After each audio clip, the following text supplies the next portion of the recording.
The man takes out a pair of handcuffs, cuffs the woman to the bed, then swallows a little blue pill, preparing to reignite passion with the woman. But at 50 years old, he gets too excited. Just as they're about to begin, he has a heart attack. With a violent shudder, he dies right on top of her. She uses all her strength to lift her husband's body, but he doesn't regain consciousness. Instead, he falls heavily to the floor. The woman's hands are still cuffed to the headboard. No one can help her unlock the handcuffs. She has no choice but to call loudly for help, but there's no one nearby in this secluded villa. She thinks her husband is playing a joke and demands he get up immediately, but seeing her husband's blood pooling on the floor, she falls into despair.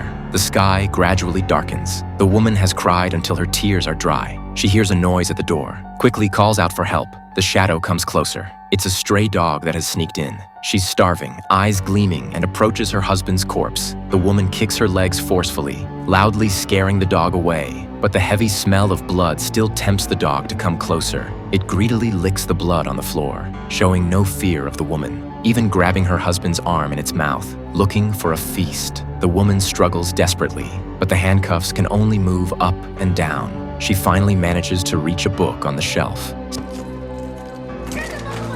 Seeing the chunks of flesh in the dog's mouth, the woman sobs uncontrollably. But in the next moment, her husband suddenly crawls up from under the bed. The woman quickly tries to explain, but looking carefully, her husband is still lying on the floor. Two husbands in the same space. The woman doesn't know what's happening. Her husband smiles, reminding her not to waste time. Now only she can save herself. The woman scans the room.